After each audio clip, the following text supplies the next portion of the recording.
Morning, y'all. Okay, so let's go through some very basic ways that you can use the photo that you're taking and redraw it onto either your sketchbook paper, your cardboard box, whatever it is, the medium that you're using to draw on. So let's get started. All right, y'all, so I'm using an old photograph that was like a practice photograph, so I don't mind drawing on it, from college. And you can see it's a still life, it's not necessarily a portrait, but you'll still get the same idea, because one suggestion I have is to outline every shape that you see to make it easier to draw, right? If you know that the eye is the shape of an almond, for example, you'll be able to draw that shape.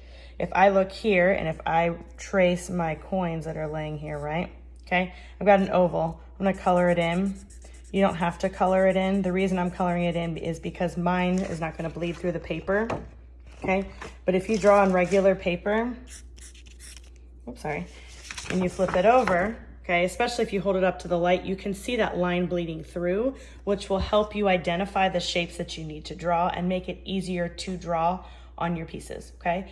I will also share some examples in the PowerPoint of works in progress from students when they've done a similar process to transfer their photos. Okay, so I've been outlining some shapes. So I outlined the wheels here, they're circular, right? And outline the car. And I actually made this line come out a little bit because part of the sheet is covering the car, just to kind of give it a guess. If I were to outline the windows are very much like a triangle, okay? So I can see as I draw this, there are basic shapes that make up this image, right? It doesn't need to be as complicated as some students make it. And that's really the basics of drawing in general, is that most of the things you draw come from a basic shape or an organic shape. Okay guys, so when I have traced the majority of what I want to trace to transfer to my paper, I take the photograph and put it behind, so here it's behind my actual paper, and hold it up to a window, right? Even with like kind of it's not really sunny yet, okay? You can see the lines and are able to trace it here. As long as you took the photograph, you can trace it. It is still your creation, okay?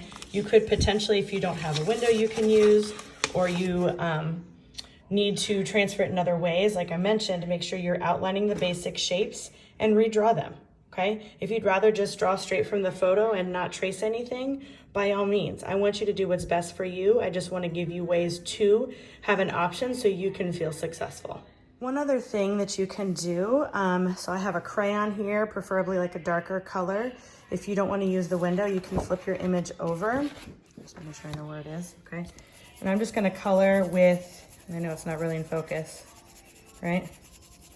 I'm not gonna do the whole thing just for the sake of time, but you would cover your whole image so you can transfer it, because this crayon, because it's wax, when you place it, flip it over and place it on top of your paper, like so.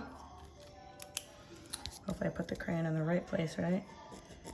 And I start to press as hard as I can on there, okay? The line actually transfers onto the paper, right? So you see crayon on the back, okay? And I used my pen and used a lot of pressure because you want to get the wax from the back side of your paper to your actual project, okay? I'll do the whole thing, the whole bottle, and then I'll show you what that looks like. So what I did is I added more color. You can see more color, okay? And I literally just traced the outline using a pen or a pencil, something that has a harder surface, okay? And then the outline of that bottle is now on my paper, which is another option. This, again, all of these examples are if you're able to print.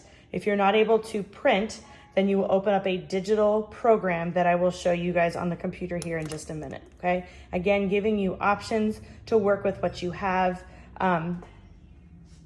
best practices to help y'all. You're appreciated. Thank you.